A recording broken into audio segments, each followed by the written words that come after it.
I'm going to introduce my co-host for this evening, who's going to do most of the work. Her name is Shannon Hogan. She's worked for the National Trust, I understand, since 2017. Coming from a background in commercial archaeology and with a particular interest in prehistoric landscapes. She's been national archaeologist with the National Trust since 2021, and she has worked on developing digital resources. She's also a good friend to the CBA by doing things for us for the Festival of Archaeology. And she's currently involved in academic research looking at connections between well-being and heritage. And so without further ado, I'm going to pass over to Shannon, and she will now introduce you to our three speakers. Thank you. Thank you so much, Gail, and thank you everybody who is in the room and attending and joining. This is actually our 5th year that we've done the Evening with National Trust Archaeologists with the CBA, and it is an honour and a privilege to be co-hosting each and every one of those. So thank you very much for the opportunity. For those of you who are less familiar with the National Trust, we own a very, very large quantity of land across England, Wales and Northern Ireland, approximately 250,000 hectares of land. And that's everything from woodland to coast to country to estates. And within the trust, we have about 21 archaeologists. So not a huge amount of people covering a huge quantity of land. And between them and the volunteers that they work with, they have registered in the region of around 100,000 archaeological and historic environment sites and assets that they have to look after and care for. So you can imagine there is a huge amount of work that they're all involved in. And one of the things that they enjoy the most is getting out and excavating when the opportunity presents itself. Obviously, within the trust, we think about conservation of land and less of the excavation, but occasionally we do have the opportunity to get out and really get to grips with our places through classic archaeological techniques. So it's going to be a complete honour and privilege for me as well to listen to some of the work that the team out in the regions do. And we've got a really, really wonderful lineup of people speaking to you this evening with a very, very disparate range of projects and work. So you're not here to listen to me. I'm very excited to follow the chat and see where everyone is coming from, and I'll continue to do that. I would like to introduce our first speaker. That's Viviana Caroli, who is going to be talking to us about the Weir Gardens Community Archaeology Project in Herefordshire. So thank you very much, Vivi. Thank you very much. I'm going to start sharing my screen. Hopefully everything will go according to plan.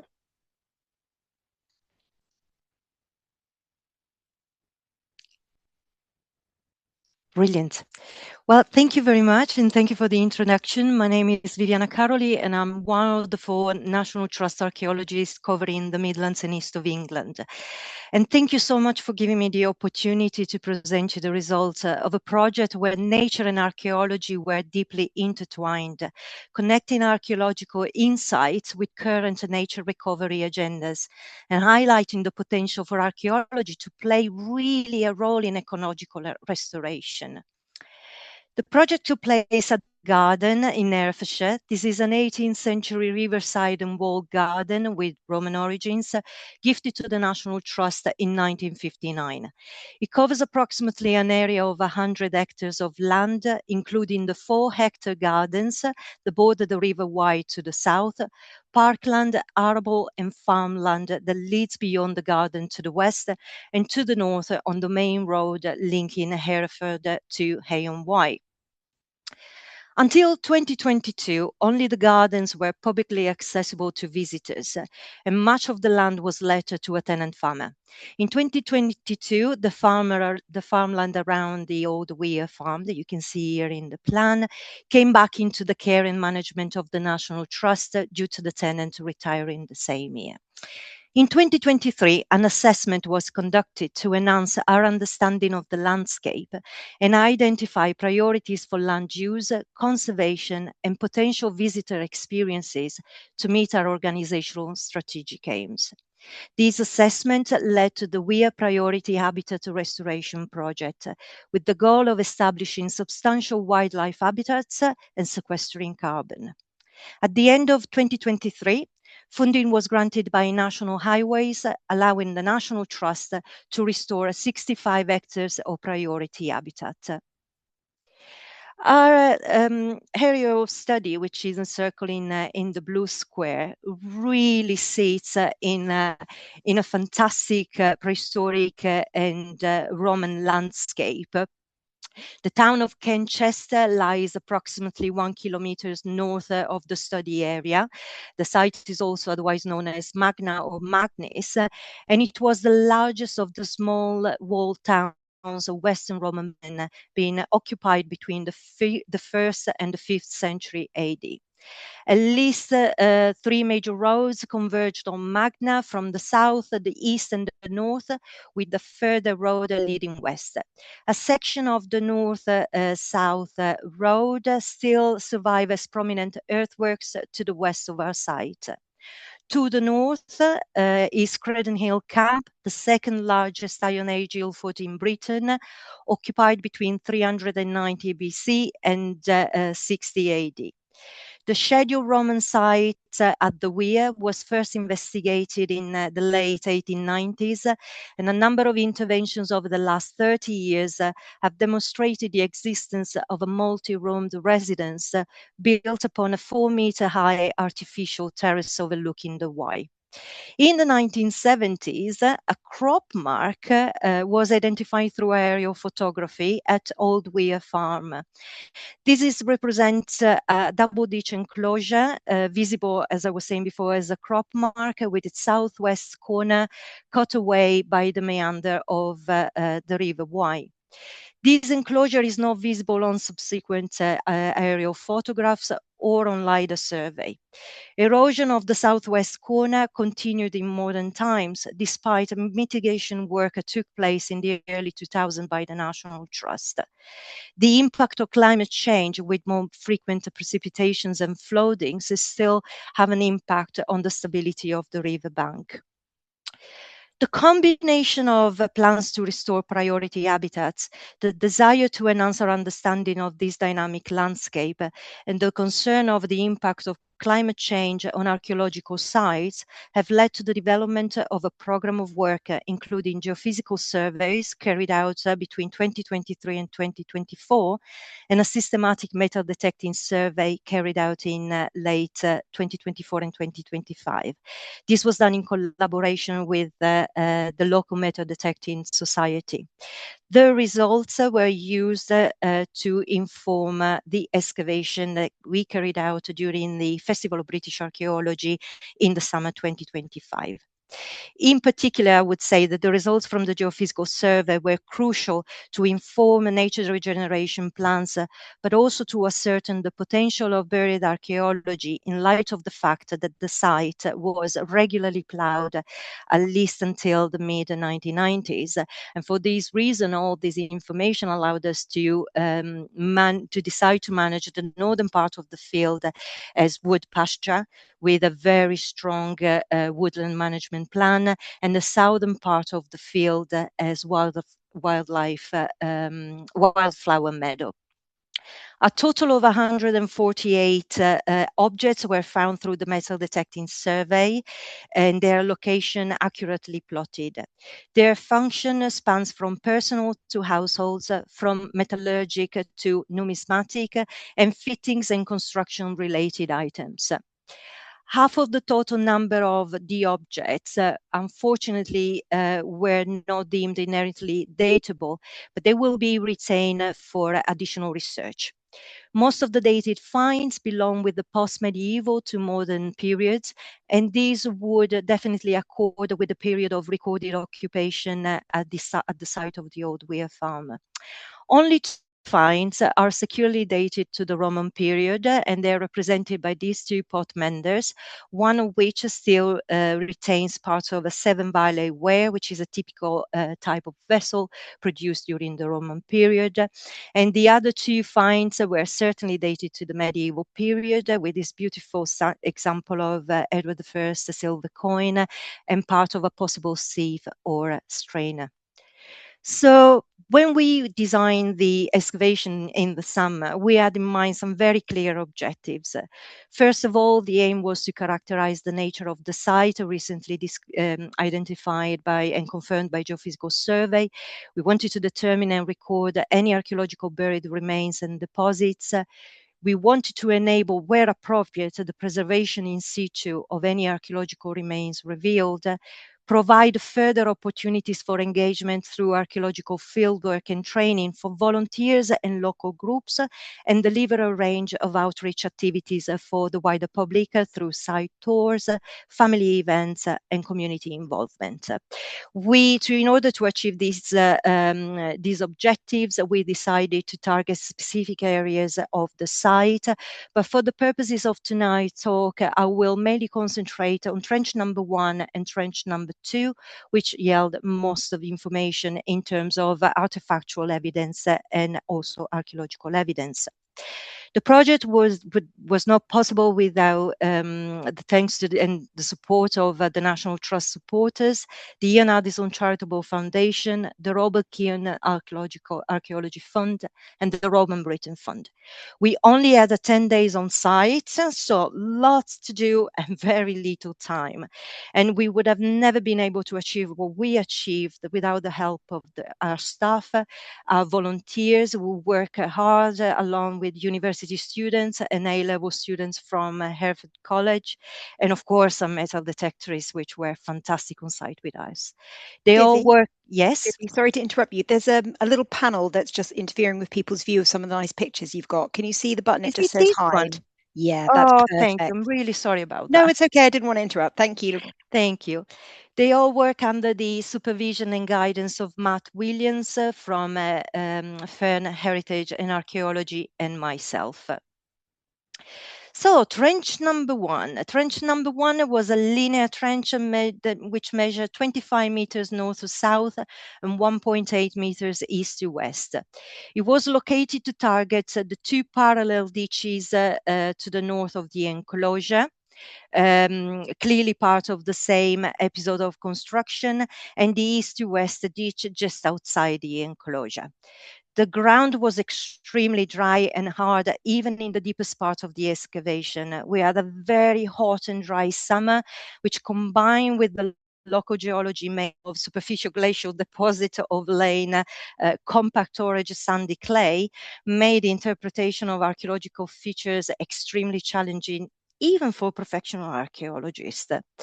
The southern ditch was 4.3 meters across and excavated at a depth of 85 centimeters, and it appeared to have a rounded top and steep and straight sides. The upper field contains several Roman pottery sherds of Severn Valley Weir type, including 2 fragments of a beaker vessel datable to the 3rd to 4th century AD, and a Trajan coin datable to 9717 AD, likely to have washed in and therefore cannot securely date the deposit. The northern ditch measure 1.91 meters across, and the northern edge was excavated to a depth of 50 centimeters.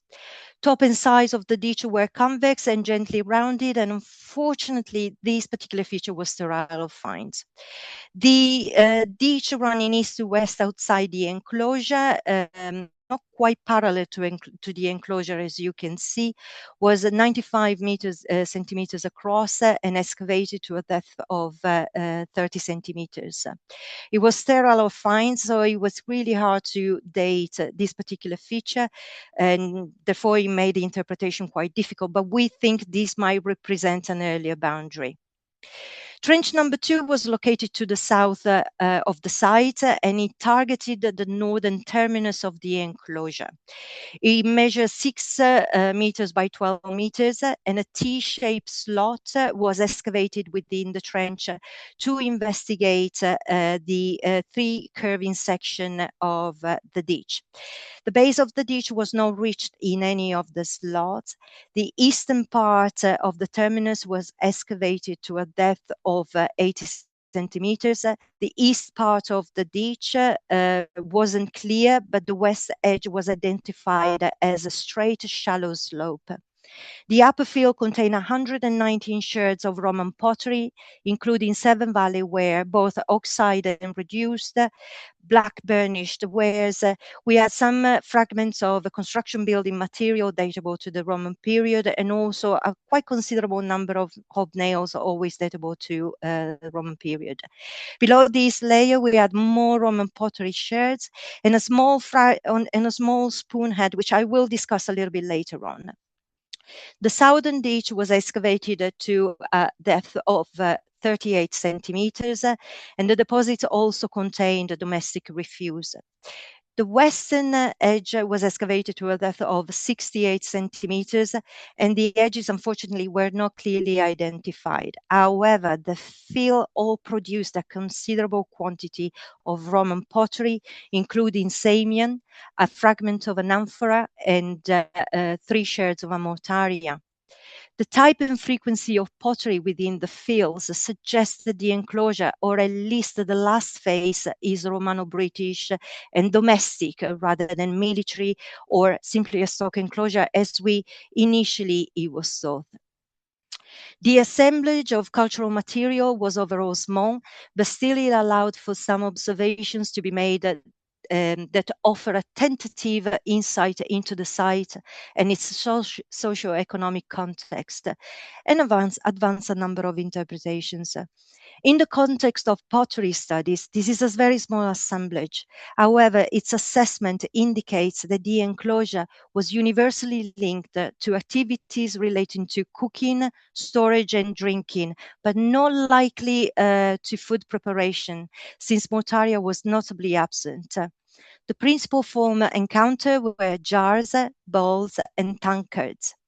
The presence of so many tankards is somewhat surprising, and it may be that the settlement was perhaps a tavern associated with the nearby quay and the river crossing, rather than a house or a farm. These are represented by vessels of very simple rims and no decoration at all.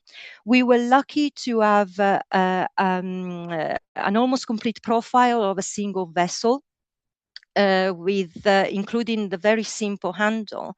But this was a very important datable found because it kind of pinpointed these vessel to the 2nd and 3rd century AD. Jars were represented by a diversity of forms, but they were all either the 2nd or 3rd century AD. The most common forms were a variety of black burnished cooking jars, which were used in water in some instances, as there were limescale residues within them, as you can pick from some of these fragments showing kind of a whitish residues on them.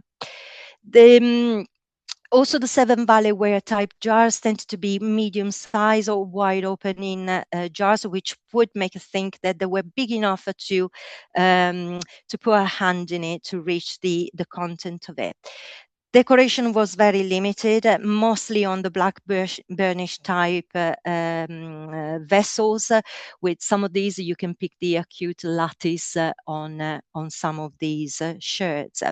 With the Seven Valley both oxide and reduced, they tended to have either or a single or a parallel groove around the circumference of the vessels.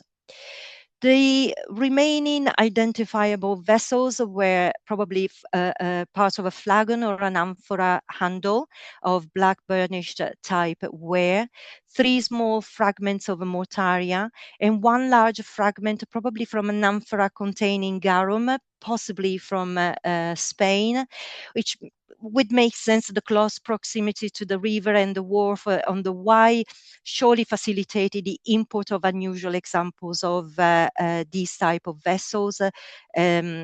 So this is quite a very lovely found that can tell us a little bit more about the history of the site. Almost certainly the mortaria and the Samian came by road from the Midlands, as once it was in Britain, Samian was widely distributed by road. The construction building material that you can see on the right side hints at what any structure within the settlement might have been built of, but so little was recovered that this material might easily just have been brought on site in another context. Its existence cannot imply that there was a masonry structure on site. If this was the case, remains would have probably been picked by geophysical survey. Accordingly, it is assumed that if there was any structure within the enclosure, they were probably modest in scope and scale, and probably organic in material. A total of 75 hobnails were recovered, and these are likely to be the result of rotted soils or shoes. These have been also dated to a Roman period. Unfortunately, no organic material was found associated with these. Only two other objects identified as possibly related to the occupation of the site. The first one is half of a possible brooch with a D-shaped section found on the spoil heap by one of our metal detectorists. If this item were a brooch, it can be dated from the 3rd century BC through the 2nd century AD. The second item was this beautifully, for me it's beautiful, a globular-headed iron pin. These are very rare finds and spotted outside grave context especially.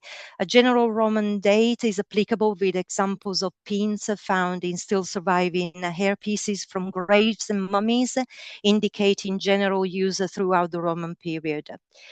The only other metal item of note was the bowl and a substantial part of a handle from a circular spoon. Such spoons are very well known in the Roman world, being used to eat usually eggs, with the sharp end being used to prise mollusks from their shells.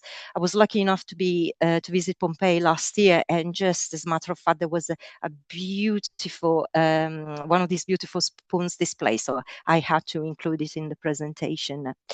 The Trajan coin that I was mentioning in one of my previous slides it can be seen to the right, and we think this was an early 2nd century deposition. We had other coins retrieved during the excavation, which kind of give us a very good indication of when the site was occupied and in use. 4 in particular, but they were very worn, and they could be dated between the 2nd and the early 3rd century AD, and another 4 coins datable to the late 3rd to the 4th century AD. The absence of some other notable coins are a reliable indicator that the site was probably abandoned by the end of the 3rd century or very early in the 4th century. I have very little time left, and I wish I had another hour, because this project is really dedicated to all our volunteers and all our supporters that work with us on site. It was great to have so many different generations working with us on site, and people really get enthusiastic about the different parts of field work. And it's not just about the excavation, it's about engaging with members of the public, inspiring the little young archaeologists club when they came and visit us on site, and work closely with a particular group that is really, really dear for me, which is the Art Space group, part of the Mind Hereford. It was a massive surprise. I was just expecting this lovely group to come and just visit the site, but they just wanted to jump in one of the trenches and just have this very organic experience of digging and touching finds. Really, this project was at the culmination of an entire year of archaeology at the Weir Garden. So I just want to take the opportunity to thank all our volunteers and all the staff who supported us. So in conclusion, the project was successful in giving us an indication of the period of occupation of the site between the 2nd and 3rd century AD. We do know that there is still archaeology there, and it's sealed. Its deposits and the features are still sealed, intact in the ground. We couldn't find any evidence of masonry structures, but this gives us an opportunity for further research in the future. We have a small but informative artifactual assemblage, which was definitely important in aiding us in dating the site. He created an experience of storytelling, and we have a number of interpretations. This could be a tavern, it could be the home of an official to regulate a river trade or crossing point of traffic. And I think this is really much the power of archaeology, of opening a number of interpretations. We have definitely a better understanding of the impact of the historic management practices of the site. And now, most importantly, we were able to fix a monitoring points on the ground to monitor the impact of climate change on the river and the effect on the riverbank.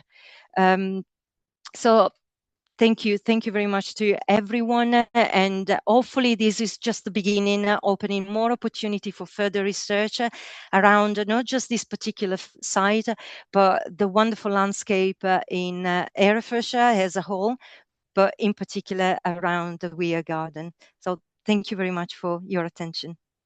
Thank you, Vivi. That's incredible. And I hadn't seen the results from that excavation yet, so it's really amazing to see. And like you say, it's, the site is still there. We protect much of it, but there's so much more potential. And with all archaeology projects, as most people listening are probably aware, whatever questions we start off with, it's amazing if we even answer one of them, let alone more of them. So really, really lovely. Thank you so much. So without further ado, we'll be going down to Sussex, to Highdown Hill with our archaeologist, James. Thank you.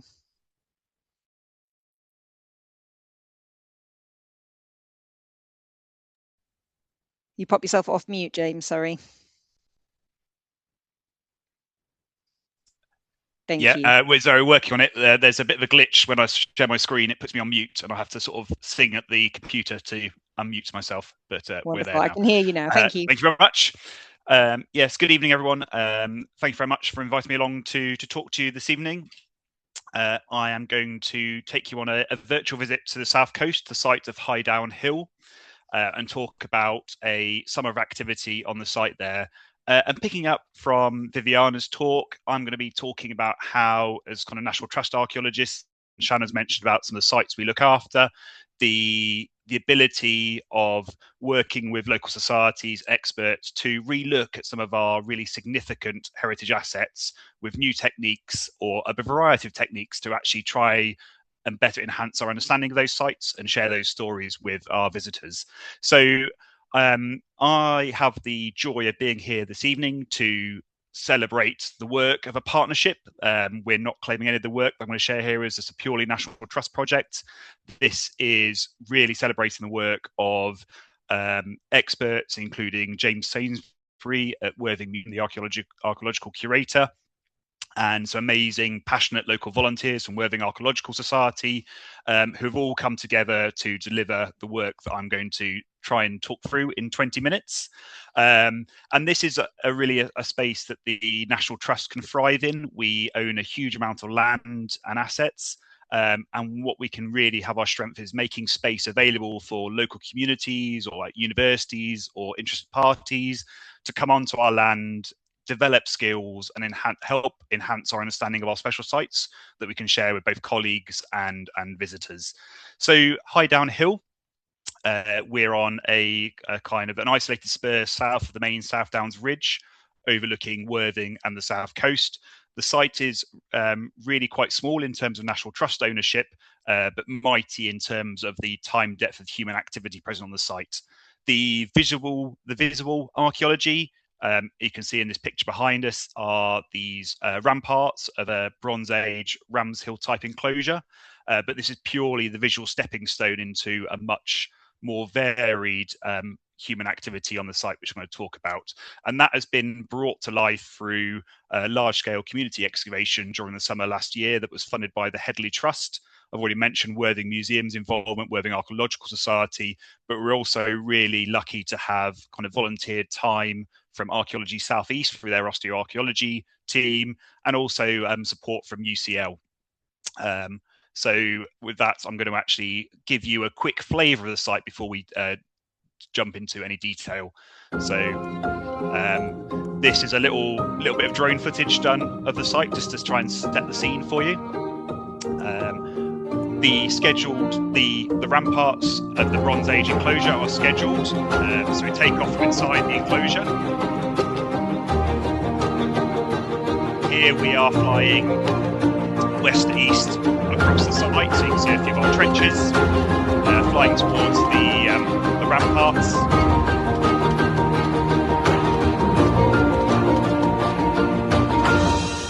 Over the scheduled area, and then you can see Worthing in the background there, and that's our sort of field unit area there in the middle. So can't have an archaeology talk without a map. So here is a map of Highdown Hill's location. I'll just turn the laser pen on so you can actually use that. Highdown Hill, we're looking at this small holding down here. So I'm going to say it's quite a small National Trust holding. For those of you who know the South Coast and the South Downs, we have really another significant site, Sisbury Ring, over here. And then this is our Slindon estate. So it gives you an idea of the variety and size of National Trust holdings. But as I said, this site is really significant. The management plans for the National Trust are heritage-led because the site is dominated by the scheduled monument. And we also talk about this site being locally loved, really well known by the local population. And we really saw that in the success of the dig and the visitors coming to the site. So in terms of that National Trust footprint, this aerial photograph shows the kind of footprint of the National Trust ownership, our scheduled monument in the middle here.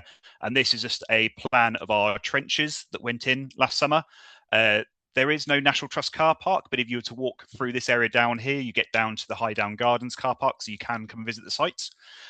So these are our trenches. As I've already mentioned about the Bronze Age earthworks, but across the site there is Roman teases, Roman and Iron Age teases in terms of finds. There is an early medieval cemetery, kind of 5th to 7th century, with over 150 burials, mix of inhumations, cremations, late medieval post mill on a lump here. And actually the miller that was involved with that had his tomb off National Trust land down here. Lots of folklore stories about his smuggling activities. We had a World War II radar station right in the middle of the enclosure. So a lot going on. As well as our trenches, we worked with a local metal detecting community to undertake a metal detecting survey across the whole site. This is just a heat map of some of their finds. Please ignore this little blob down in the corner of the water reservoir, but it was where I put the finds that have come from trenches that haven't had their locations added yet. But what you will see here is a real hotspot around this area here, just to the west of the scheduled monument, and just down over here. This blob here is the result of a huge amount of World War II related finds. We had a World War II training trench roughly in this area, and luckily for us, they were spending most of their time quite sensibly throwing grenades and phosphorus things down the hill rather than up the hill towards the scheduled monument in case it rolls back in. And our hotspots here were primarily kind of Roman material. Also a huge number of dog collared tags from the local pet walking community. So we have, I'm not sure if there's such kind of typology catalogs for pet tags on the internet, but we have a good range of those if anyone's interested in researching those. So in terms of the Roman activity, there is, as I suggested, some of tease about Roman activity across the site. Here's some of our Roman finds. You can see there's a real concentration in this area here, and this is what we believe to be a lynchet. So we put one of our trenches across the lynchet to explore that. And I'll talk about that in a minute. There was in 1937 a Roman bath excavated off National Trust land down here, but that is not associated with any known nearby villa. So yeah, and basically what we found here, the metal detectorists working across here found that majority of our kind of Roman coins from the site were all 4th century, specifically the mid 4th century. So was suggesting about a bit of rehabilitation or refortification of the hilltop enclosure here. And as I said, we were looking at this lynchet kind of running through here. And in doing so, we actually found our first confirmed Roman feature. Not the most glamorous to look at, but we have a Roman ditch that has, you can see, a lot of Roman pottery, oyster shell and bits coming out of there. And our lynchet turned out not really to be a lynchet, but actually looks like a kind of almost a platform of harder chalk with a drop off. So are we looking here at, we think we're looking here at a kind of settlement platform, and then actually we've got a negative lynchite that then runs away into the agricultural landscape beyond. So yeah, here's our first confirmed Roman actual feature on Highdown Hill. And just to kind of highlight two of the coins from a collection of many, this is a Constantius II from around 355. This one's quite a nice coin. The reverse is a bit of a kind of propaganda coin. Talks about the kind of restoration of the good times. We have a Roman soldier spearing the enemy on horseback. As a little visualization there done by James Sainsbury. And one of my other favorite coins was this Magnentius 350 to 353, and this is quite notable for the Cairo monogram, the early Christian symbol on the back. This is not the coin from the site, just to give you an example of what that looks like on the back of that coin. So there has been a lot of activity in the past focused on Highdown, but it is all pretty much, but nearly all of that has been inside the scheduled enclosure. It's been subject to archaeological investigations from 1857 onwards. The most famous of these investigations was around 1892, when Mr. Henty, the landowner, was getting workers to plant a tree enclosure within the scheduled area, and the workers started finding human bones, various kind of spectacular grave goods, and kind of Charles Hercules Reed of the British Museum was engaged then to conduct an archaeological excavation across the site, and he identified over 80 graves, mixture of inhumations and cremations, some with grave goods. And the suggestion was that this was quite a short-lived grave or a short-lived cemetery because there was no overlapping graves, or it could have been that they had grave markers that had been lost. And one of the grave goods was this spectacular glass goblet in Worthing Museum that came from grave 49. But the question is, where actually is grave 49? Because there was no site plan. There was then excavations in the 1930s, mid-1930s, that focused on the ramparts.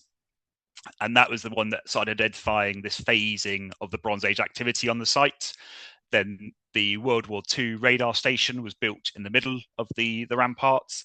And when that was demolished in the late 1940s, a bit more excavation happened. And then in 1987, we had the Great Storms, and that led to a rescue excavation in 1988. This is looking west across the site. I have tried in photos to put a little green arrow indicating where north is, just so you can orientate yourself. But here you can see kind of various cuts into the chalk. Unfortunately, this hasn't been published. So actually, as well as the excavation on site, a huge amount of work has been going on over the last years by James Sainsbury and Sue Harrington to really try and bring the site to publication. And actually, that's one of the main aspects of the whole Highdown project, as well as the nice sort of lovely photos going to show you of excavations on site. It's actually working behind the scenes to bring past work to publication. And actually, with that at the top of my mind, Sue Harrington's kind of book publication on that, Excavations at Highdown, actually has come to print in December 2025, so you can order your copy now, but it's not quite a sales pitch. And as part of that work to try and bring the site to publication, we also undertook a bit of a flurry of activity on the site, including Scott Shawsey undertaking some geophysical survey of the scheduled area. So here you can see some very noisy data, which is due to that 1988 excavation and the World War II sites. We've got our kind of rampart and ditches showing up really nicely here. The area we're interested in was potentially what could be, and I'll show this in the interpretation, there could be some previously undisturbed graves still existing within the scheduled area. Oh, the yellow box has slightly moved off here, so I'm not sure what's happened, but if you imagine this yellow box showing where we're looking to excavate, that's slightly moved over these kind of splodges here. So for us, there's been a lot of work in the scheduled area. And we had a conversation with Historic England about whether we could open another small trench within the scheduled area. We had some concerns over heritage crime and some erosion areas. So there was an opportunity to relook at some of the archaeology that happened within the enclosure, maybe potentially find some undisturbed areas and look at those with a few more scientific techniques. But we also, in terms of the National Trust, we really wanted to try and actually take some of our focus outside the scheduled area and really try and set this in a context of the whole hilltop landscape. So our trench B inside the scheduled area, that area that we targeted with that yellow box, those kind of potentially kind of look like kind of graves that might have survived. This is the result of hard work excavating by our volunteers. And I'm just going to look at this in a bit more detail. So area first over here, I'm going to tell you this. There's a little extension of the trench here. That's because when we cleaned the site, we saw what we thought was a really had high potential to be an undisturbed grave. This is our volunteers excavating it, and this actually just turned out to be an incredibly shallow cut into the chalk. No human remains within here. There was a lovely enamel zoomorphic brooch.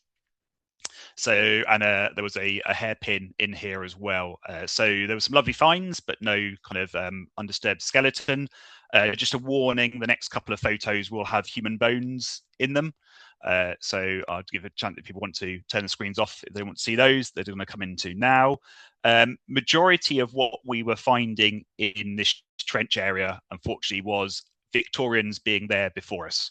And what it looks like they've been doing is taking a few of the graves, cut them deeper, and then use them to deposit bones they didn't want to take away from site. We know from press reports at the time of the 1892 excavations, there was a lot of interest in warrior graves or evidence of struggles, the glorious defense of a hilltop from invading forces. So it looks like they've been slightly selective in what they've taken away from site. Stuff they're not taking, they've kind of thrown into these bigger pits, because you can see there's a real kind of collection of bones in these areas. These have all been excavated incredibly carefully and almost mapped in 3D as we go down. And the bones currently sit with Archaeology Southeast, so looking to see if there's any connections they can make between the groupings or understand how many individuals are in within these areas. And I suppose what really brought this home was at the bottom of one of these pits, we found a rather intact Victorian port bottle. So the workers stopping for a bit of refreshment on the site and then throwing that into the bottom of the pit before they backfill with other things as well. So at the end of the dig, our trench B looked like this. North arrow here. This is a model done for us by the UCL. You can see that kind of shallow grave cut here. Potentially what were cremation pits that have been cleaned out, and then we have these alignments of cuts that you can see they're a very rectangular shape, and a lot larger. This one here actually was of interest because this one managed to almost clip an actual original grave cut, and there was some feet bones removed from this one for analysis. So that is our scheduled area. I could talk a lot longer about that, but I'm going to try and, as I say, really look at setting the actual schedule and what the most visible archaeology in a wider kind of landscape context. I've talked about our lynch over here. That's not a lynchet. I'm now going to talk about Trench H down in this area here. And this was put in to target a slight mound that was believed to be a potential, or interpreted to be, a Bronze Age barrow. When I say a slight mound, you might be able to see it in this photo, but you are looking east towards the ramparts and you're looking over this potential Bronze Age barrow. So we put our trenches in across here. Sorry, the photo jumped around. You're now looking to the west. And you can see our cross coming in here.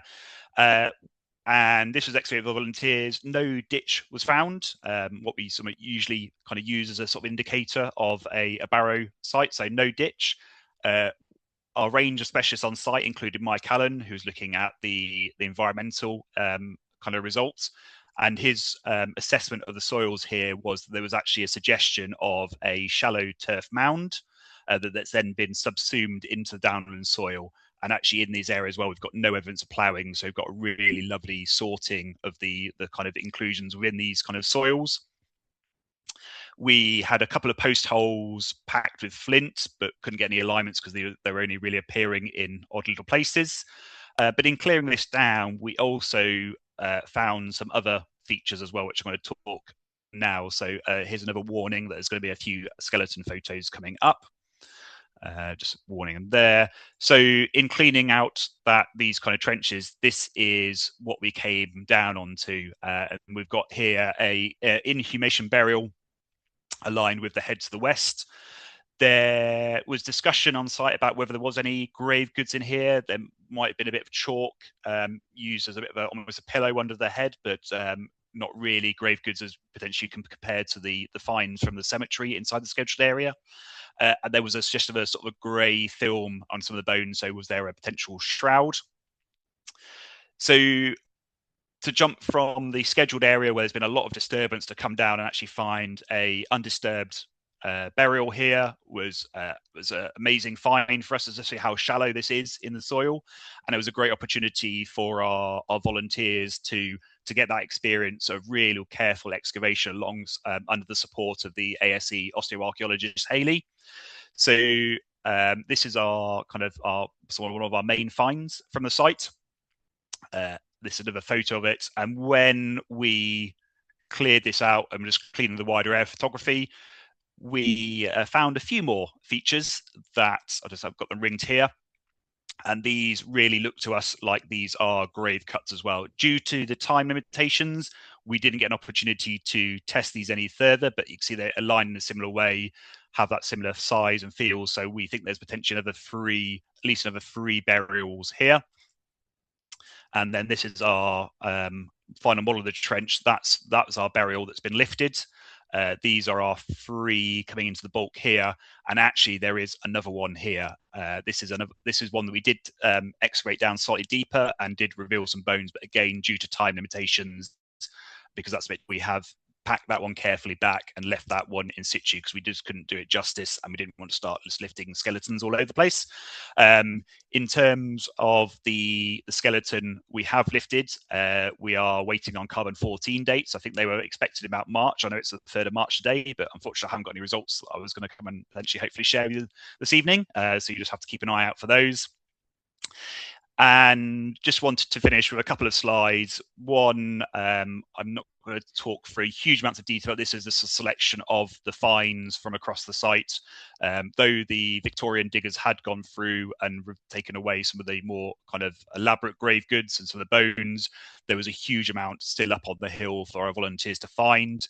This is a mixture of finds from metal detectors. That's the hairpin I was talking about coming out from the similar shallow grave cuts as the zoomorphic brooch. We had a number of lovely beads found across the site, as well as regimental badges and various bits of pottery as well, including, I love this kind of Roman pottery with the thumbprints in, that real tangible ability to connect to the past. And talking about that ability to connect to the past, my last sort of slide, or nearly last slide, is going to really talk about very quickly about the public engagement. I talked at the beginning about this being a locally loved site, and that was really shown in the public response to the 2 weeks we're up on site. Over 6,000 visitors. We ran daily tours at lunchtime. I think the first day we had about 70 people on, and then pretty much every day after that was over 100 people. So it was just really, really popular. We had an open day halfway through where we had Grant Williams come and do some flint napping. We had Worthing Museum running some activities for kids, young archaeologists on site. We also had over 120 volunteers that basically responsible for digging all this and then backfilling as well. I have done evaluation with those volunteers, so we have some real positive feedback about how they found that experience in terms of their well-being. And in terms of next steps, where we go from here, because there's still a lot of activity going on behind the scenes. Mike Allen has been looking at the snails as well as the soils. We're looking at the snails, and there's suggestions coming from those that when that barrow site is being built, there is actually shade-loving snails on site. So actually, is there kind of a bit of site clearance going on at the same time? But there's more to come on that. Optically stimulated luminescence, we're undertaking that on a few of our sites. A few of the trenches I've mentioned the carbon-14 dates. So yeah, OSL there. We're also, because of that funding from the Headley Trust and put together by Worthing Museum, we're also looking at ancient DNA isotope full analysis of the inhumation at the Francis Crick Institute, and really excitingly, kind of facial reconstruction of that skeleton by Oscar Nielsen. And we are kind of pulling all this together for a full report in spring, which we run alongside an exhibition and a conference in Worthing about the story of Highdown Hill. And with that, the success of what we found in Trench H, we are looking at how we will go back to site, potentially look at some more or high resolution geophysics across the site this summer, and having conversations about potentially going back to site in 2027. So yeah, keep an eye out for those. And I think at that point, I will end the thing and stop sharing my screen. Amazing. Thank you so much, James. That's incredible. And there's two things that I took from your talk. One is that, you know, small in size but mighty in time depth. I think we could use that as an analogy for the entire British Isles archaeology. And also it dawned on me that the real difference between an antiquarian and an archaeologist is that antiquarians like treasure and archaeologists like rubbish, don't they? So, and saying that, without further ado, we are now going to move over to Wales and our archaeologist, Dave Thomas, who is going to talk about Dolaucothi, in brackets, gold mines. Thank you, Dave. Okay, thank you very much. I'll just get my screen up. There we go. Everybody can see that. Well, thank you very much for the introduction, Shannon, and thank you very much for the opportunity to talk about Dolaucothi. I've been in the National Trust only for about 18 months, and one of the most attractive things about starting the job down in South Wales is a chance to get reacquainted with the site at Dolaucothi. So, not just a little bit of an advert for the archaeology in South Wales. It's not only the promontory forts and the prehistoric archaeology down on the Gower and the upland archaeology in the Brecon Beacons. The real gem of the whole area, I think, is the gold mines at Dolaucothi. And I say reacquainted because I did some of my very early archaeological work down in this site about 30 years ago. Just in terms of its location, Dolaucothi lies in sort of the western part of central Wales, about 20 miles to the northeast of Carmarthen, and about 10 miles to the northwest of Llandovery. It is very much a rural area now, as you can see from this aerial photograph. But actually, the amount of industry that was carried on in this area in the Roman period really, in some ways, is sort of is a forerunner of the big industrial areas down in South Wales. And so that, for that reason, in that sort of South Wales context, it's a very, very significant site. And that kind of landscape changing potential of the site can be seen on the LiDAR data that we can see here, which has been this data has been processed by a group called the Early Mines Research Group, but really brings out the archaeology in the area. Just so it's about 2.5 kilometers across this image here. And just for setting, there's a Roman fort down in the valley here, Pumsaint Roman fort. You've got an area of high ground just in this area here, running up to the Cambrian mountains to the north. And you can see the scarring in this area here is the result of the Roman activity in the area. And to summarize that activity, like many archaeological industrial sites, it's very logical. On this high ground up here, the Romans were collecting water, and you can see there's an extensive system of leats in this area, and you can see here that one of these were investigated back in 1990 by Barry Burnham, and you can see a nice rock cut channel there with the rushes marking the line of the leat as it runs away across here. these then lead into quite large tanks, which were for holding the water. There's about 25, 26 of these been identified so far.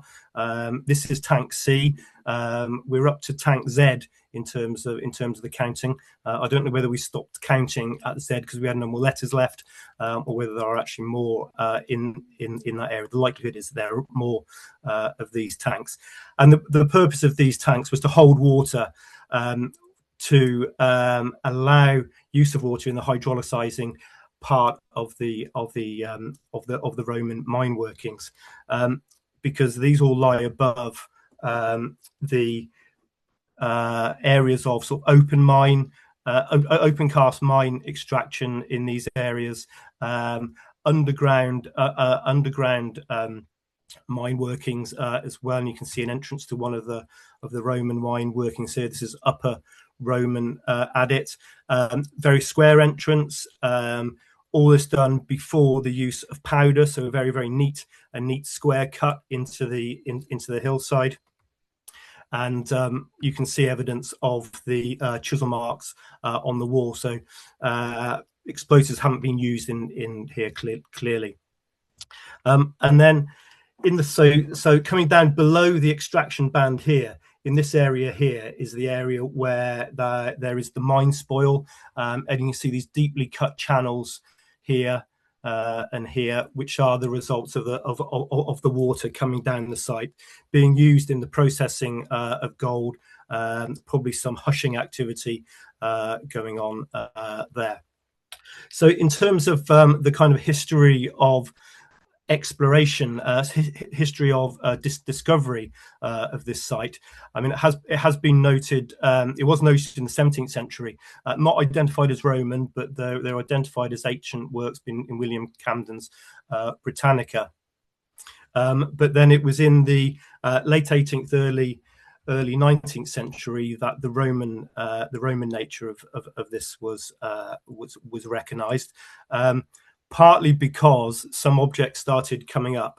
And if you want bling, you go to Dolaucothi, and certainly the Romans were going to Dolaucothi for a certain amount of bling, because these were objects that were discovered about 150 meters to the north of the excavated site. Which are a series of very high quality gold objects, and these were given to the British Museum, and are actually on display at the British Museum at the moment. So very sort of fine objects. They were bequeathed to the British Museum in 1824 by Richard Payne Knight. So lovely necklace here, lovely bracelet, snake-shaped bracelet. Obviously, snakes were a bit of a theme there, because there's this lovely gold and semi-precious stone bracelet here as well. So there started this interest in antiquarian interest in this site, and this is a really remarkable map. Dolaucothi is very lucky because it was mapped by Gardner Wilkinson, who was very prominent Egyptologist, and we think he came to this area at the invite of the Johns family, who lived in Dolaucothi Hall, and he did this really fantastic map of the workings in there. And it's interesting to see this compared with some of the LiDAR data. Here's one of the big open cast trenches up here, another large open cast trench up here, and a third around here. And the detail in this is very lovely as well.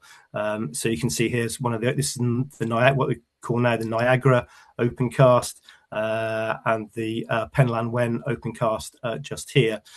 The red lines coming through here are underground working, presumed Roman underground working. The lower Roman adit and the upper Roman adit running through in areas of spoil and other working outside of those open cast areas.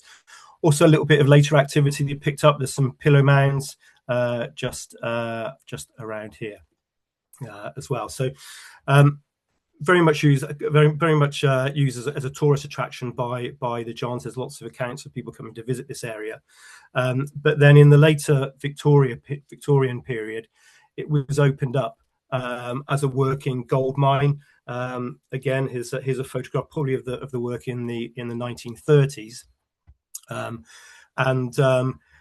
While they were doing this work, lots of reports came through of them finding ancient workings below ground, including things like a fragment of a water wheel found down there, but also references to a large cavern that they called the cathedral, which was assumed to be a large area of Roman workings underground.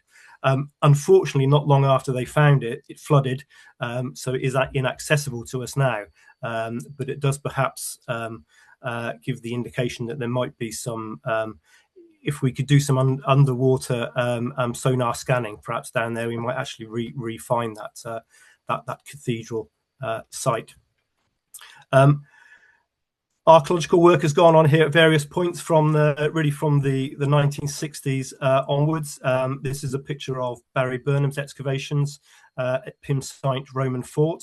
As I said earlier, it was nice to get reacquainted with the area, Dolaucothi and Pimsite, because my first ever paid job in archaeology was on this very site, and in fact that's a very young version of me, just down there. So.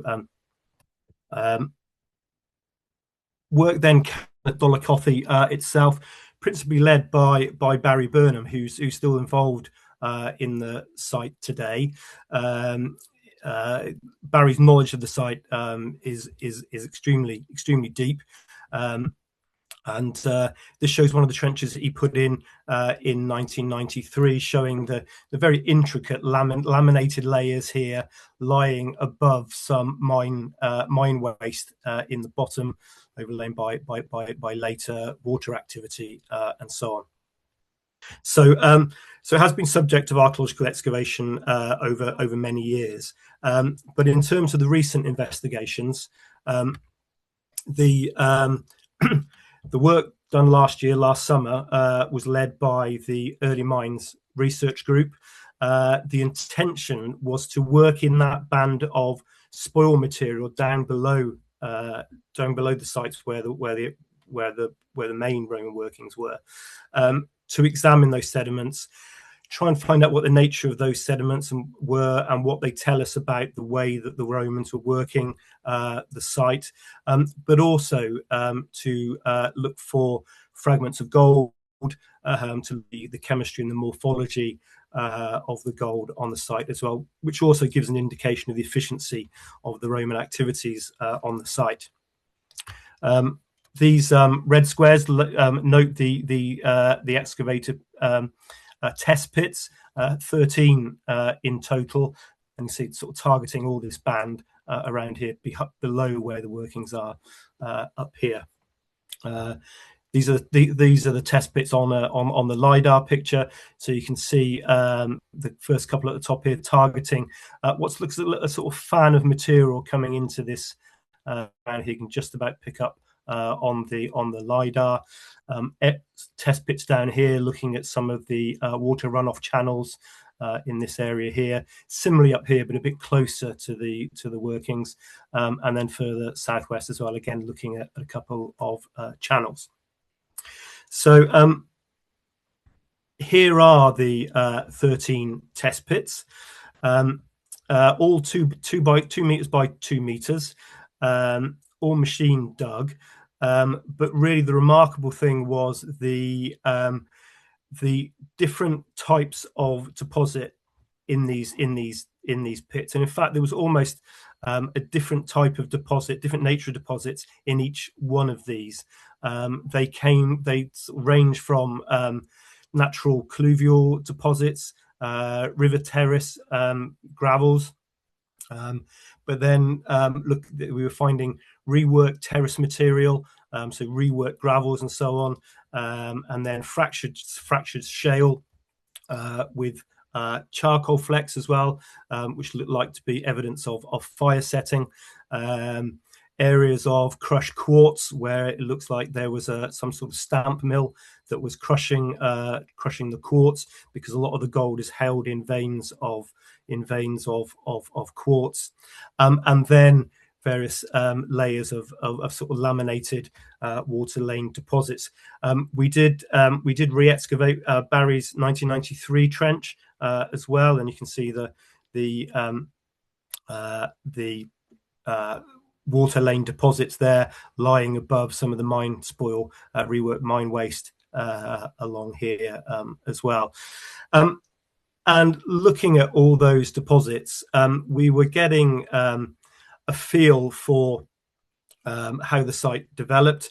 It looks like there's a sequence which is fairly common on Roman mining sites elsewhere, a sequence which runs from the first finders on the site coming across gold in the stream, and then as time goes on, as that gold is worked out, it becomes progressively more difficult to get the gold out.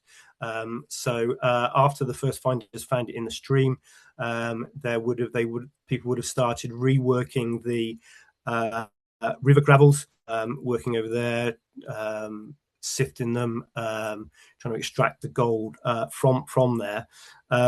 Following that, going for a sort of more open cast mining methods, which is where the fire setting would come in. It's why we were finding shale with charcoal, and then beyond that, then going into the below ground excavations, which would be following veins of gold, veins of quartz through the bedrock, and then extracting that and then crushing that quartz. So we're trying to get an idea about what the sequence is along there. And we were taking samples. This section shows where samples were taken, and we were taking samples for three purposes. First of all, to do a close analysis of the sediments. Secondly, to look for gold.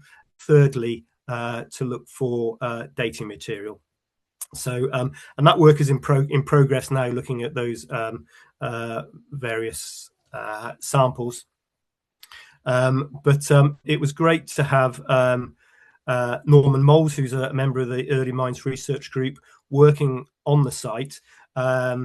Really nice, because he set up his gold panning area in the visitor area on the site, and this rill that you see coming across here is actually used by the public to look for gold, to do some gold panning. Nobody's ever found any. People have found a lot of iron pyrites in there, which very much looks at gold, and people are very happy with that. But it takes a real expert like Norman to be able to extract the gold, and it was fantastic to see him work. And in fact, he was successful in extracting gold from almost all of the test pits. So he extracted gold from 11 out of the 13 test pits. People were fascinated to see it. So Norman was very good at showing off where he was finding the gold. Most of the gold was fairly small in size, sort of small gold flecks and so on. But there were a couple of pieces that they referred to as nuggets, but nuggets being about 1 to 2 millimeters across, rather than being the things that you might find on the Klondike. But this is a picture of all the gold that was recovered from the site. It was nice for people on the site to see the gold. In fact, even for the staff working on the site had never actually seen gold from the site before. So it was really great to have Norman there to be able to do that. So that's all the flecks. 281 gold particles were recovered. This is the largest piece of gold that was recovered from the site. That weighed 15.5 milligrams. unfortunately, nobody's going to get rich from that, because that's worth about £1.30 in modern money. So very sort of low value, but interesting to see just how well the gold areas have been, just how efficient the Romans had been in extracting that gold. So that was the work that was done last summer. We are hoping to go back and do more research work there. In one of the trenches, trench 10 down by here, we saw a lot of very, very fine quartz, which may indicate the presence of a camp mill quite close. So we're going back in a couple of weeks' time to do some geophysics in this field around here, and also hoping for an excavation close to the Upper Roman adit in this area here. But it's certainly a site that is well worth investigating. In some ways, it's a kind of lost or a largely forgotten about archaeological gem, one of the best archaeological sites that the National Trust have got in their ownership. So I very much encourage people to come along and visit, and hopefully we will also keep you involved and updated with all the latest work that we do. So thank you very much for listening, and I will hand back to Shannon now. Thank you, Dave. That was incredible. I mean, you might get a single earring out of all that gold, I suppose, if you put it together, perhaps. Yeah. I mean, at least they found some. That's incredible. Yeah. If I could ask Vivi and James to come off, or come back into the on screen, please. Thank you, guys. There's a couple of questions in the chat, in the Q&A. I don't know if you've had a chance to have a quick look through. And Gail, are you happy if I sort of field these towards the team? That's great. First of all, just to say, guys, there's been quite a lot of comments about how brilliant the engagement, the level of community involvement, volunteer opportunities, and public engagement. So, and just to speak to that, sorry, on behalf of my colleagues, it's really important. Most archaeologists genuinely love to share what they do, and it's a huge part of what we do in the Trust, is to make sure that we're bringing as many people in this sort of exploration and understanding of our places as we possibly can. But our archaeologists are really key players in that kind of community engagement and delivery. So thank you for those positive comments. Vivi, if we go back to some of questions for you. So there's a few questions around if there was no evidence of any kind of real structures. I know you had a tiny bit of CBM. If there's a little bit of evidence, why would you think that there's possibly a tavern there? Well, it's because of the assemblage that we unearthed during the excavation. This was definitely initially when the big questions was at the beginning. This is definitely, okay, it's an enclosure. It doesn't look like a military site because it doesn't have the characteristic of a military site. Therefore, I lean to think that perhaps it was a stock enclosure. But when you come across such an abundance and variety, it's not just the amount, it's the variety of vessels. And when you have Samian, we're not just talking little things. So that makes us think that was definitely some sort of occupation, or maybe we just completely missed it. We just completely missed it, and maybe it's still there. So that's why I was saying every piece of work that we are doing, it's actually originating more questions than when we started. So that's the hope. Of course. Just a quick reminder, because I know that time is sort of pressing. There is a quick poll that CBA will be putting up, which is all about the level of enjoyment and whether you want to see this sort of event again. So for those of you around, please feel free to answer that poll for us. That would be really helpful for the CBA. I'm going to jump around a little bit just to give some fair questions. So James, there were some questions around the human remains. So what will happen with those specifically in terms of the skeleton that you excavated, and also referring to the piles of bones? Is there any more that can be done with that in terms of understanding how many people there were and what resulted in, how you ended up with those big jumbles of bones? Yes, so in terms of the pile of bones, they say they've been very carefully excavated down, and every bone has been identified in terms of if it can match it to like a human bone part of the body. So we've got almost like a really 3D cube of data of those bones and how they relate to each other. And then I'll pass this over to the expertise of archaeologists, but they're going to look at, assess all those bones and try and understand, can we understand if, how many individuals are there, and can they match those bones back together, kind of thing. So that is almost like a giant jigsaw, because they are from a real mix of people, or almost kind of jumble back in the way they're laid. There's been no sort of respect in terms of laying them carefully, or how we sometimes see in those kind of undisturbed burials, or even when there's been a movement around the bones. This is purely almost like piled back in.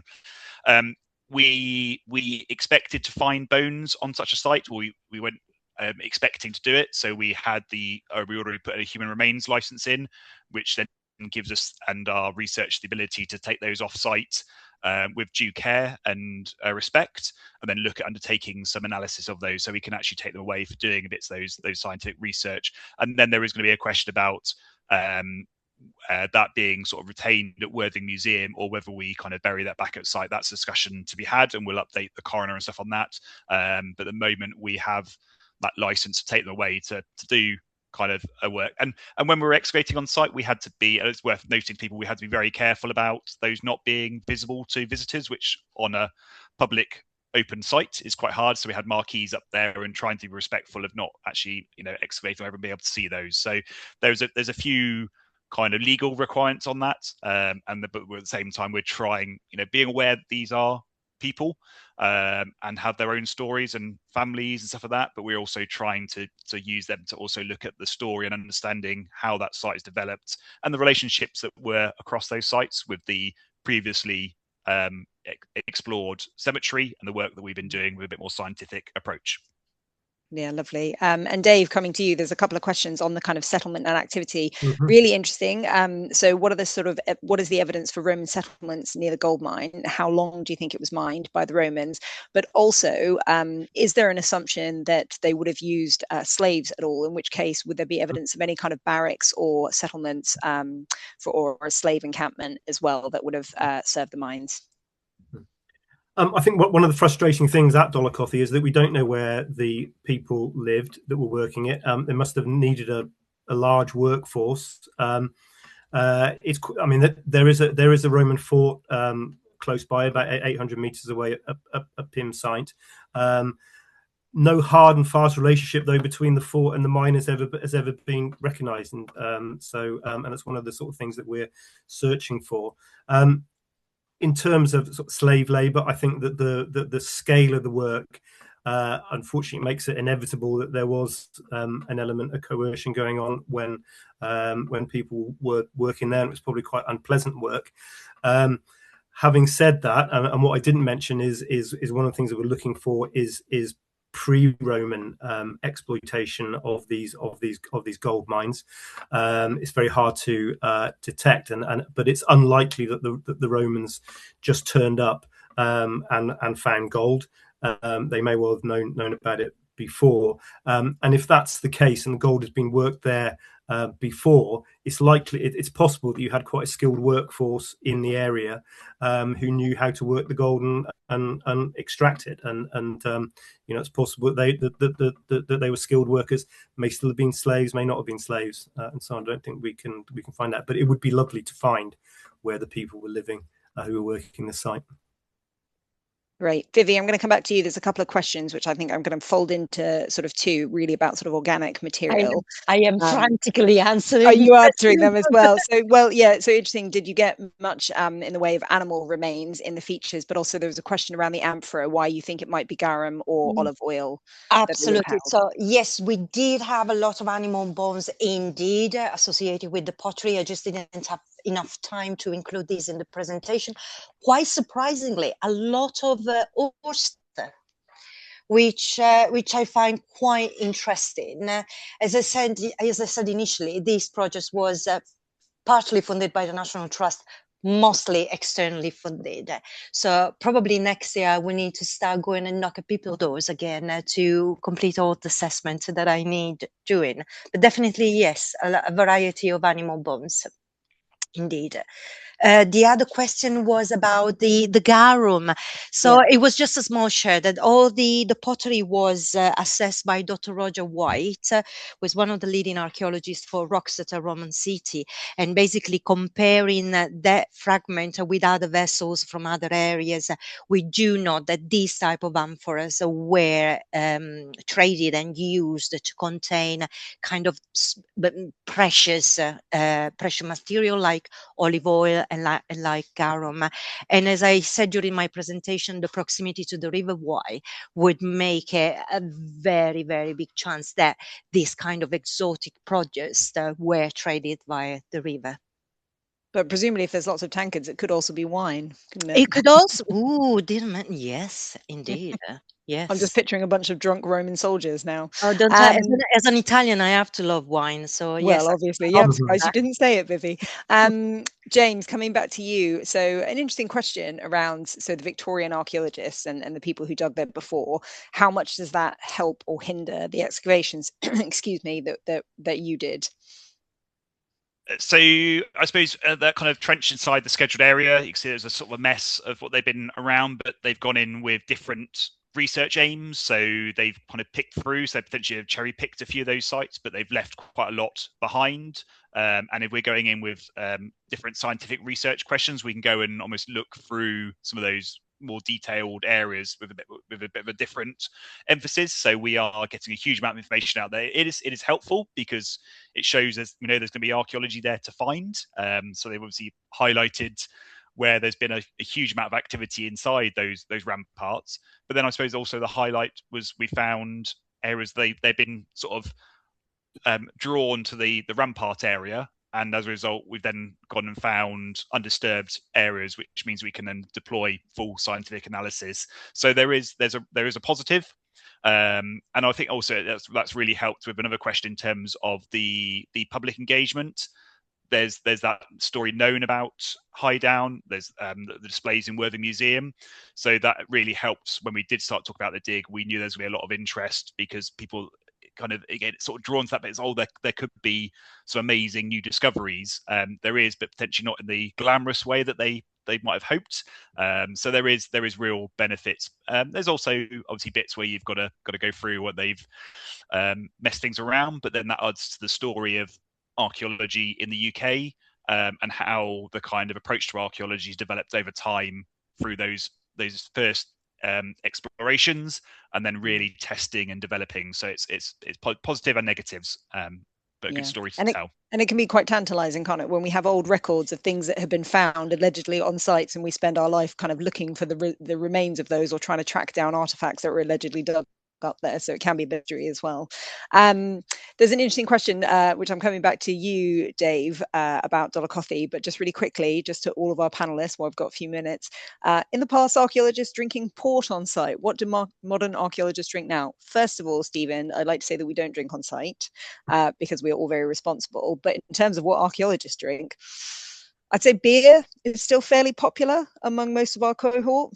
Would you say, guys? Yep, judging from the get-togethers we've had over the last couple of years, yeah. Yeah, it's funny that archaeologists are notorious drinkers. Maybe it's the sort of I don't know, the tough working condition, something that sort of rallies us together. But Dave, coming back to you at Dolaucothi, so really interesting that the University of Wales had previously used it as a sort of training facility for the School of Mines. And Roger, thank you for your question around this. So he's been asking if that's something that is still a viable option. So how active is the mines in terms of doing any work or training at the moment, or is that just something that isn't factored in anymore? Yeah, I mean that work has stopped now. The Cardiff School of Mines really were the group that opened up the site for public access. So yeah, they did a huge amount of work. They kind of handed that on to the National Trust. They weren't actively doing any extraction for finding gold or anything like that. And that's one of the questions at Dolaucothi, is whether people would go back and look for gold. But it's all very much scheduled and a protected landscape and so on. So really, that's kind of out the question at the moment, I think. Yeah, and I will start wrapping up the questions. I apologize if I don't get quite round everybody, but there's a couple more that are interesting. So there's a question about the involvement of some of our heart teams, which I'll let people field. So for anyone who is new to archaeology in the Trust, we have a volunteer program, which is Heritage and Archaeology Ranger Team. So obviously the 21 archaeologists on their own cannot cover 250 hectares of land. So we rely heavily on our volunteer team to help us monitor and look after our places and our archaeological assets. So James and Vivi in particular, I know that you have a lot of very active heart groups in your regions. So were they involved with these projects? I know that they're involved in lots of other ones, but what was their level, or will they be involved in some of the dissemination or sharing of artifacts, which is often where they come in as well? James, do you want to say something? Or yeah, I did spot that question, but yeah, heart volunteers were definitely involved at Highdown and pretty much involved in all of my work throughout this summer. So apology, trying to name check as many people as possible, but they are essential to the work we do. They're involved in monitoring work beforehand on the site, and then we had the ability to invite them to join the excavations as well and give them different skills. Because of the way this the Highdown project was funded, it was done through Worthing Archaeological Society, but what we kind of were able to do was actually bring our heart volunteers and get them to almost have kind of guest membership of the Worthing Archaeological Society for insurance purposes and work under their auspices. So we're always looking at those opportunities to partner and develop the skills of those volunteers. Vivi? can I just, I just would like to add that unfortunately it was a 20-minute presentation, but trust me, if we had an hour and a half, we would have mentioned every single person and the way they contributed. Personally, I had 4 volunteers coming from a different, heart volunteers coming from a different county to follow me and just help with the excavation. And these are the most experts volunteers. We already have experience in digging because they've been involved in other field work. And I would say they were vital, especially in helping in passing on skills and the patience of working with younger students. It was vital. For me, it was a life-saving having them on site, and I do apologize if I didn't mention those people. On top of this, because I spotted a couple of questions, I would just like to remember people, archaeology is not just about digging. There are so many ways that you can get involved. Please do engage in touch with us. We don't often have the possibility to offer fieldwork experience, but there are a variety of other opportunities, such as the Heritage and Archaeology Rangers team with the monitoring at our sites. And they also help with the implementation of conservation work, surveys, managing the collection, which was another question that I spotted on the Q&A space. So yes, archaeology is so broad and you can be involved in so many different ways. And of course, we do have occasionally be able to accommodate students for work experiences as well. It's just because I spotted another of those questions in the Q&A thanks, space. Vivi. I popped my email address to some of those people just to get in touch. I'm just about to hand back to Gail in a moment because we're running quite low on time. Yes, there was one more comment which we're not going to have time to go into, which is all about the some of the models and plans that you guys have been showing. And yes, there are always advances and changes in technology, and we try our hardest to keep up with everything that's happening. And what we do is, because there's only 21 of us, we're very capable of sharing sort of peer-to-peer learning and experience in order to help develop some of those skills. And we recently got some wonderful equipment for our team, so laser scanning and geophysical equipment and some other bits and bobs to help with the work. But we also rely heavily when we're commissioning work and things to be done by external people and help us in that area. And I think I'm probably going to run out of time, so I'm sorry that I haven't been able to field all of the questions. There were so many. Thank you so much for everyone's ongoing interest. On behalf of me and my most excellent colleagues, thank you again to the CBA for giving us this opportunity to share just a tiny bit of what our team get up to. We're always happy to come and talk. I've put my email in there. Everyone's happy for sort of follow-up questions, so if people would like to get in touch. So thank you so much for your time. And wherever you are in the world, have a lovely day or have a lovely evening. And I will hand back to Gail. Thank you so much. Thank you very much, National Trust Archaeologists. What an amazing evening. And I think you can guess by the amount of interaction that we've had on the Q&A, and also all of these plaudits that are coming in through the chat now. Everybody has thoroughly enjoyed it, and it falls to me to thank you on behalf of them, but also on behalf of everybody from the Council for British Archaeology for giving us such an entertaining evening. I also have to remind people that there are a number of links that my colleagues, Claire and David, who have been assisting, beavering away in the background, have put into the chat. There are links there which will give you access to all of the This Is Archaeology online lectures. The next one that's coming up is all about the Melsonby Hoard, Conservation in Action. That should be a really good one that's coming too. Questions about volunteering. Did you know the CBA has a platform on its website where you can advertise or you can respond to organisations that are looking for volunteers? And obviously, if you want to help us carry on being able to deliver things like this completely free of charge, if you could see your way to making a donation to the Council for British Archaeology to support the work that it does and enable us to bring events like this to you, then there will be also a link in the chat for that. And if you can't find it in the chat, obviously you'll be able to find it on our website. And then finally, the last advert I'm going to do, if you haven't signed up for our newsletter, we send out an amazing newsletter via email that tells you about all the things that we're doing and other archaeologists are doing all over the country. So thank you very much once again to our National Trust Archaeologists on behalf of the CBA. Thank you and good night.